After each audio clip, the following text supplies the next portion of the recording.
বাসায় থাকার পরে সে আমার দিকে মানে অন্যরকম একটা ফিলিংস আসছে তার ভিতরে।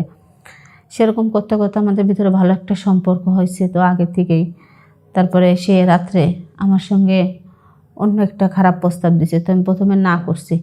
না করার পরে সে আমারও বলতেছে, দেখেন ভাবি, আর এই সমস্যা নাই, আমি আপনারে বিয়ে করব, আপনি ওকে ডিভোর্স দিয়ে দেন, আমি আপনাকে বিয়ে করব। তো বললাম যে হ্যাঁ, প্রথমে সবাই বলে, যখন পুরানো হয়ে যায় তখন আর কেউ কিছু বলে না। তা বললে না সমস্যা নেই, আমি সারা জীবন আপনাকে আমার পাশে রাখবো। আজকে আমার জীবনের কিছু বাস্তব ঘটনা আপনাদের সঙ্গে তুলে ধরব। আসলেই আমার বিয়ে হয়, আমার স্বামী থাকে প্রবাসে, তার নাম হলো মোতালেব। তো আমার স্বামী ভালোই টাকা পয়সা পাঠাতেছে, ভালো টাকা ইনকাম করতেছে। তো গ্রামে আমার তো এখন আগের থেকে অনেকটা ভালো অবস্থা, অনেক টাকা পয়সা হয়েছে, আর গাঁও গ্রামে থাকতে ভালো লাগে না। তো আমার স্বামীরে ফোন দিয়ে বললাম, দেখো আমার তো গ্রামে ভালো লাগে না, তাইলে আমার ঢাকায় একটা বাসা ভাড়া করে দাও, আশুলিয়া। তো বলতেছে আশুলিয়া বাসা ভাড়া থাকবা? বললাম যে হ্যাঁ, আশুলিয়া আমার একটা বাসা ভাড়া করে দাও, আসলে গ্রামে ভালো লাগে না। তো বলতেছে যে তুমি তো ওইখানে একা থাকতে হবে। তো বললাম হ্যাঁ থাকবো, সমস্যা নাই, তুমি আমার বাসাটা ঠিক করে দাও। তো বললো আচ্ছা ঠিক আছে। আমি আশুলিয়া আমার একটা বাড়িওয়ালার সঙ্গে পরিচয় আছে, আমি বিয়ের আগে ওইখানে থাকতাম, বিদেশে আসার আগে। তো আমি সেইখানে কথা বলতেছি। তো সেইখানে কথা বলে বাড়িওয়ালাকে ফোন দিয়ে বলছে। তো বাড়িওয়ালা ফোন ধরে নাই, ধরছে তার ছেলে আছে একটা, সোহেল নাম, সে। তো তার সঙ্গে কথা বলে একটা ফ্ল্যাট বুকিং করছে। বুকিং করার পর আমার ফোন দিয়ে বলে, তুমি আশুলিয়া সোহেলদের বাসায় চলে আসবা, আর ফার্নিচার কিছু আনা লাগবে না, আমি টাকা পাঠাইলে তুমি ফার্নিচার ওইখান থেকে করবা, বাড়িতে যেগুলো আছে এগুলো থাকুক, কিছু লাগবে না। তো আমার স্বামীর কথায় আমি অনেক খুশি, কেননা সে আমার ফ্ল্যাটে রাখবে, খুশি তো হওয়ার কথায়। তো আমি আমার স্বামীর কথাতে খুশি হয়ে তুমি বললাম আচ্ছা ঠিক আছে, আজকে আমি না খুব খুশি। তখন আমার স্বামী বলতে, হ্যাঁ খুশি তো হবাই, খুশি হবা না, আমি তোমার খুশির জন্য এত কিছু করতেছি, তুমি তো খুশি থাকবা, আর আমি চাই তুমি সারা জীবন খুশিই থাকো। তো আমি বললাম আচ্ছা ঠিক আছে। তো তারপরে আমি যখন বাসায় আসলাম, আসলে বাসায় এসে কিছুদিন খুব ভালোই কাটলো। তো সব সময় তো আর আমি নিচে যাইতে পারি না, তো আমার যখন যেটা প্রয়োজন হয় সোহেলরে বললে, বাড়িওয়ালার ছেলে সোহেল, ওকে বললে ও নিয়ে এসে দেয়। তো ওই দিনকে আমি ওকে বলছি যে আমার একটা কাজ করে দেবেন। তো বলে কীভাবে বলেন, সমস্যা নেই, আপনি শুধু মুখ দিয়ে বলেন। তো আমি বললাম আমার কয়েকটা শ্যাম্পু এনে দেবেন। বলে আচ্ছা ঠিক আছে এনে দিব। তো আমি বললাম যে তাহলে টাকা নিয়ে যান। কয়রে না ভাবি, কি টাকা লাগবো না, আপনি হয়েছেন ভাবি, আর একটা জিনিস চাইছেন দেওরের কাছে, সেটা দিতে পারবে না, সেরকম তা কি হয়? তো বললাম দেখেন তারপরেও টাকা পয়সার বিষয়। তো বলে না সমস্যা নেই, আপনি এত ভয় পান কেন, আর আপনি এত পর ভাবেন কেন? তো আমি বললাম পর ভাবা তো বড় কথা না ভাইয়া, আসলে আমি এখানে তো সেরকম কিছু চিনি না, আর আমার স্বামীর সঙ্গে জাস্ট আপনাদের অনেক দিনের পরিচয়, তো সেই কারণে আমার এইখানে পাঠাইছে, আর আমি এখানে আসছি।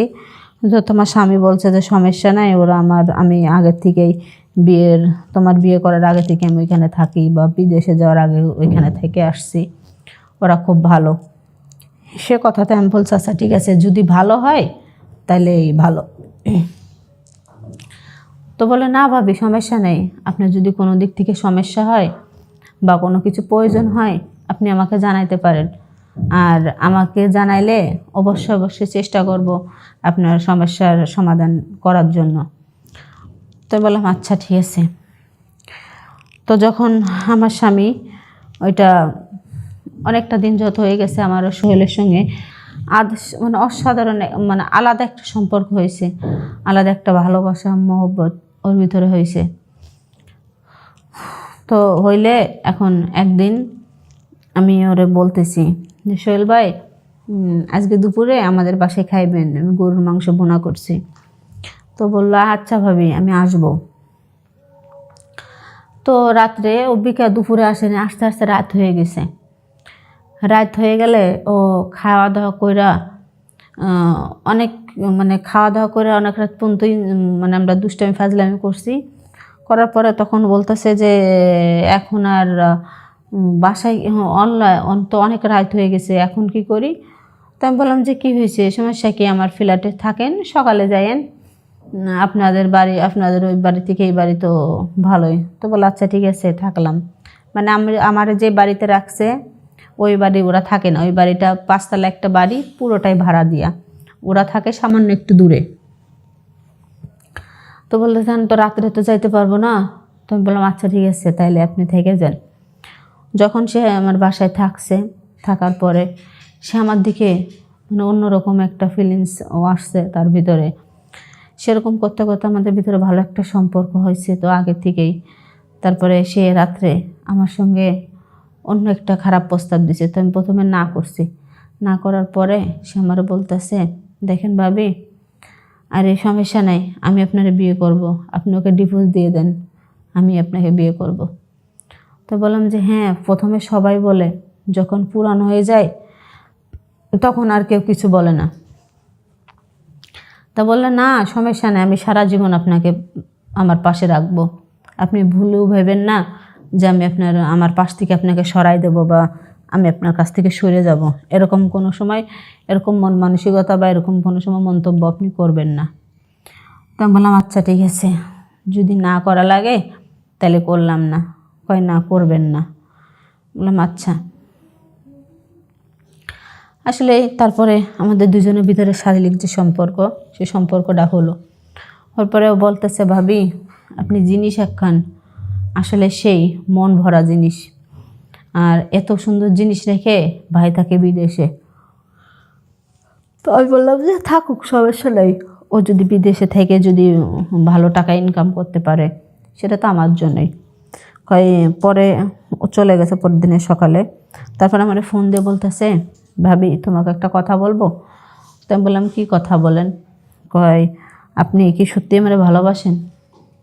তো আমি তখন বললাম যে হ্যাঁ ভালো তো বাসি, কে বলছেন বাসি না, ভালো যদি আপনাকে নাই বাসতাম তাহলে যে কাজটা আমার স্বামীর, যে জিনিসটা আমার স্বামীর জিনিস আপনাকে আমি কখনো দিতাম না, আমি ভালোবাসি দেখে আপনাকে আমি দিছি। ও আচ্ছা। এই কথা বলে যখন বলার পরে আমার স্বামী এরে আমি ফোন দিছি, ফোন দিয়ে বলছি দেখো তুমি আমাকে ডিভোর্স দাও। কেন? আমি বললাম হ্যাঁ আমার ভালো লাগতেছে না, আমি তোমার সংসার করব না। বলে কি বলে এটা, তোমার ভালোর জন্য তুমি বলছো বাসা ভাড়ায় রাখতে, আমি বাসা ভাড়া করছি। তুমি বলছো আমি গ্রামে থাকবো না, আমি তোমাকে গ্রামে রাখি নাই। তুমি বলছো এইটার প্রয়োজন আমি দিছি, তুমি বলছো ওইটার প্রয়োজন আমি দিছি। যখন যখন যেটা চাচ্ছ তখন সেটা দিচ্ছি, তারপরেও তুমি এটা কি বলো? বললাম যে না তুমি আমাকে ডিভোর্স দিবা নাকি এটা বলো। আসলে এটা বলে এক প্রকার তার সঙ্গে আমার খুব রাগারাগি হওয়ার পর সে আমার বলতেছে আচ্ছা এটা যদি হয় তাহলে তুমি যদি সুখে থাকো তাহলে যাও, আমি তোমাকে ডিভোর্স দিয়ে দিলাম। তখন আমি যখন সে যখন আমাকে ডিভোর্স দিল আর সোহেল আমাকে বলছিল বিয়ে করবে, আসলে ডিভোর্স দেওয়ার পরে সোহেল আমার পাশ থেকে সরে গেল। সরে যাওয়ার পর আমি ওরে ফোন দিয়ে যদি ডাকিও কোনো সময় ও কখনো আমার কাছে আসে না, হাজার রিকোয়েস্ট করলেও আসে না। একটা কথাই বলে যে কেন, কী কারণে যাব, কোনো কারণ তোমার এখানে যাওয়ার কোনো প্রয়োজন নাই, যখন প্রয়োজন ছিল তখন গেছি, এখন প্রয়োজন শেষ। যে